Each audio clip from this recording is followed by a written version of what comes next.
بسم اللہ الرحمن الرحیم۔ السلام علیکم خواتین و حضرات، نظریات کی دنیا میں خوش آمدید۔ اہل ذکر اور اللہ کے ولی اللہ کی راہ میں مرتے ہیں، اگرچہ وہ اپنے بستر پر مرتے ہیں، لیکن اللہ کی طرف سے انہیں ایک خاص زندگی عطا کی گئی ہے جو عام مردوں کو حاصل نہیں۔ اس لیے ہم ان کو عام مردوں کی طرح کیوں کر شمار کر سکتے ہیں؟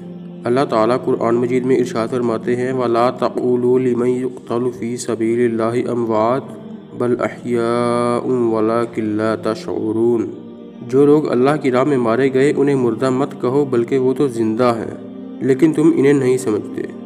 مردوں کی قبروں پر بے شک گنبد بنانا منع ہے، اور نہ ہی آج تک کسی نے کسی مردے کی قبر پر گنبد بنایا ہے۔ اللہ تعالیٰ کے ولیوں کی قبر زندہ ہوتی ہے، جس کی قبر زندہ ہے وہ بے شک زندہ ہے۔ اسی طرح ان کے عرس باعث برکت، باعث رحمت اور باعث تقویت دین و ایمان ہے۔ کبھی مردوں کو بھی کسی نے یاد کیا ہے؟ اگر اللہ تعالیٰ کے ولی زندہ نہ ہوتے تو آج ان کی یاد بھی زندہ نہ رہتی۔ صدیاں گزرنے کے باوجود کسی کے دل سے بھی ان کی یاد فراموش نہ ہوئی۔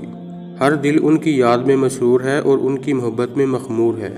پھر کیوں ہم انہیں عام مردوں کی طرح شمار کریں؟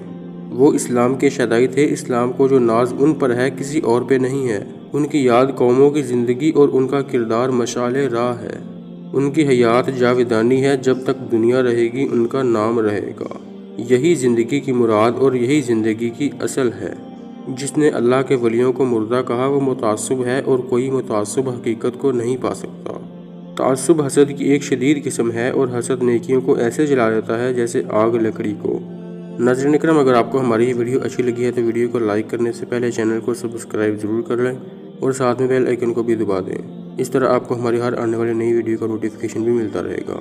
السلام علیکم ورحمۃ اللہ وبرکاتہ۔